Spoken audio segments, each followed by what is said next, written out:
Thank you, Les. And again, some moments of Dennis Cometti and that magical mind. I'm sure he had those stats figured out from years out, but sometimes he'd just forget to bring the milk home. When you ask him on the way home, he'd forget little things like that, which are commonplace. This feels like a Cardi's reunion. Our next guests worked with Dennis for many, many years at Channel 7, both tall, lanky, love calling footy, both played for West Perth. They always stood out in the crowd. Without any further ado, I'd like to bring to the microphone, under the heading Mentor and Mate, Mr Basil Zempilas MLA.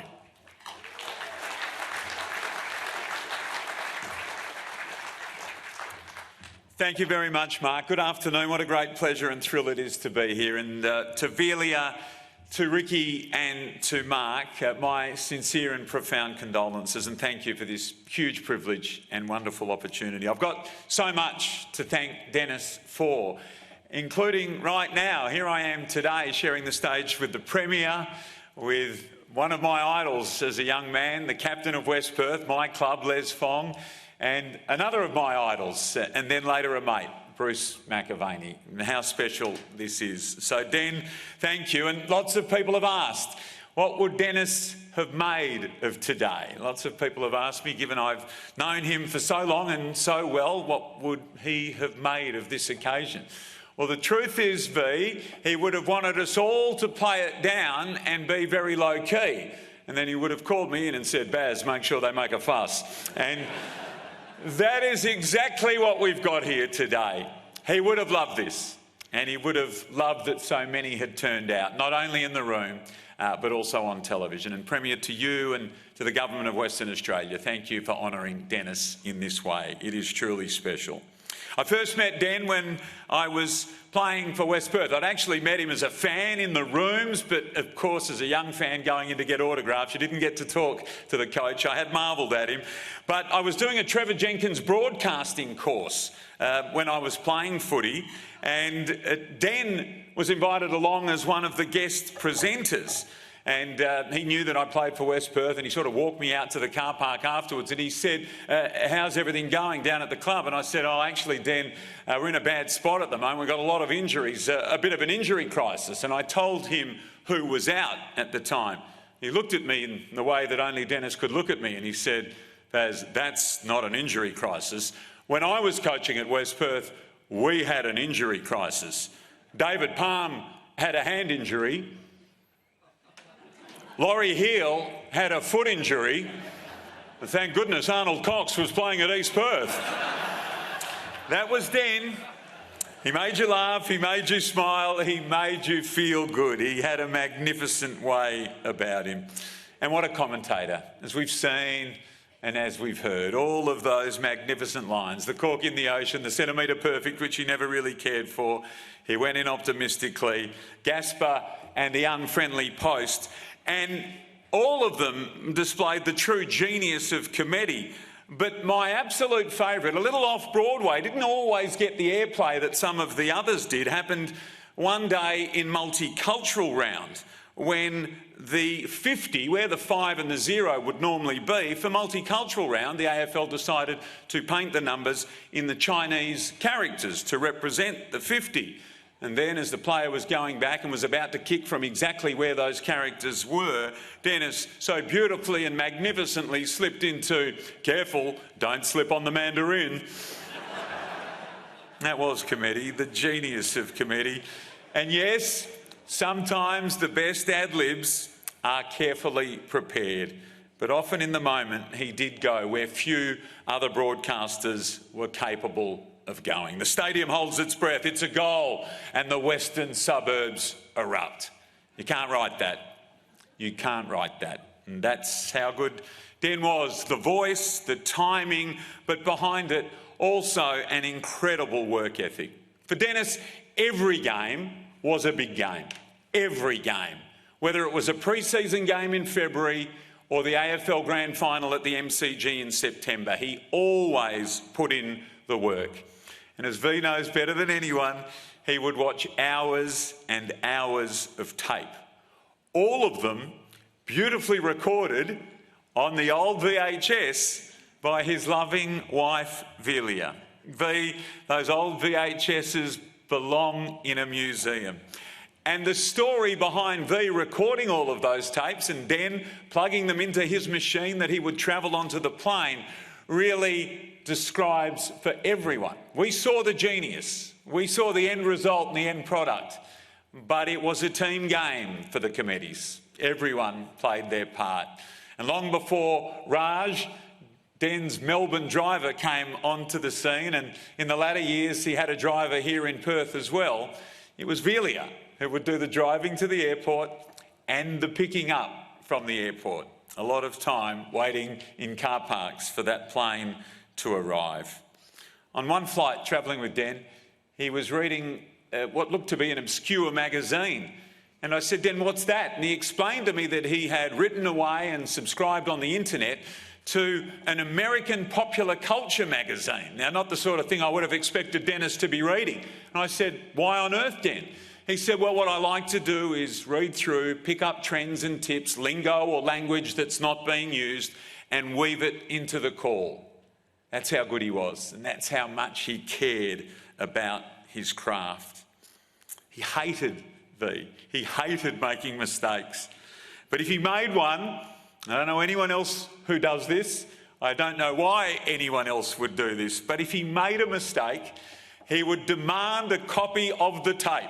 Either V had recorded it for him or he'd go into Channel 7, and he insisted on watching that error that had been made back. We never really knew why he did it, but really the answer was he was such a perfectionist. He wanted to watch it, he wanted to see it, he wanted to make sure he never ever did it again. Of course, it was never as bad as Dennis had imagined, but that was the level with which Dennis was operating at. His last year as coach at West Perth was in 1984. Not a great year for West Perth, and after a fourth or fifth successive loss, Den found himself coaching in, I think, was a marquee match on a Sunday. Normally the Waffle was on a Saturday, but it was a Sunday fixture at West Perth. And Den loved telling this self-deprecating story. He was in bad form, the team was in bad form, but it was a Sunday game at Leederville Oval, and for a Sunday game they had a marching band out on the ground before the team ran down the races.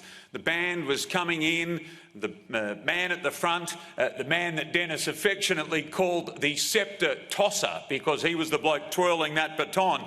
He was leading them in, and just as that man was about to get to the boundary line, Den and the players were coming down the race. The sceptre tosser, he used to love telling this story, the sceptre tosser tossed the sceptre high into the sky and dropped it. And one West Perth wag from the front row called out to Dennis, "Hey, Cometti, are you coaching the band as well?" 1984 was Den's last year as coach. West Perth finally won the flag in 1995. And Den very proudly got around telling everybody, "See, I told you that 11-year plan was going to work out." Footy was his main game, but he excelled at everything, as we've already heard. Kim Hughes' centenary, Test match century, the Wildcats title runs, and of course the swimming for 7 at 3 Olympic Games, 92, 96 and 2000. And think about this for a moment, just for a moment. At the same games that Bruce called Kathy home, Den called Thorpe, Hackett and Susie O'Neill.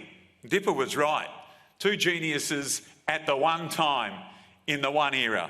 How lucky we all were. Bruce and Den, brilliant apart and brilliant together. That's Bruce's story, and you'll hear it in just a moment.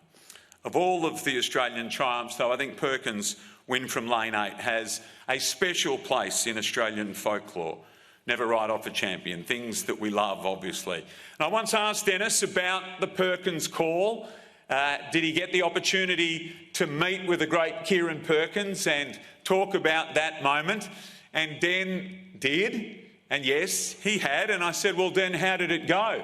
And Den said to me, well, Baz, I met Kieran, I reached out my hand, I shook it firmly, I looked him in the eye and said, Kieran, I couldn't have done it without you. That was Den too. But as brilliant as he was behind the microphone and in front of the camera, he was even better in real life. Dennis was an absolute gentleman. A warm, caring, compassionate, yes, quirky, but a warm, caring, compassionate human being. And his greatest gift was his ability to uplift. Everybody felt better when they were around Dennis Cometti. For someone so good with names, he was actually terrible with names. And often he would say to me in a commentary box or in a crowded room, one like this, "Hey Baz, who's that guy over there?" And I'd say, for example, "Oh, Den, that's Dave from 6PR, young fella, he's just started." And then this was a sight to behold, to see Den go over, find young Dave, shake his hand, say, "How's it all working out? How are you enjoying your new role?" It was a thing of beauty. He didn't do it because he could do it or wanted to make himself feel good. He did it because he knew of the power that that would have on that young broadcaster or that young person. So special. He did it also with people in the street. He always had time for people. He was a West Australian hero, and Dennis is forever linked to some of the biggest moments in Western Australian sport. When you hear the replays of the Eagles' first two premierships, it's Dennis's voice that you hear accompanying them. The trailblazing WA team, accompanied by the trailblazing WA commentator. It's why West Aussies feel so connected to Dennis, and how proud we were of him when he was recognised as one of the very best in the business Australia-wide. He loved the big moment, he loved the big event, he loved the big stage and the big crowd as well. But what he really loved was his family, Velia, Ricky and Mark. The nature of Australian sport, unfortunately for Den, meant the biggest moments and biggest occasions didn't happen here in Perth. He had to often be on a plane away from home. And our greatest good fortune, the public's greatest good fortune, was that Velia and Ricky and Mark shared Dennis with all of us. They let him go and do what he was so good at. And we're all so grateful. So how do you end a tribute to one of the best that we have ever seen behind a microphone? Well, you do it with his words, of course. Den was the main event in any stadium anywhere in the world. He was the heart of the lion in the heart of Dixie. When Dennis spoke, the stadium held its breath. He was rare gold, the best kind of gold.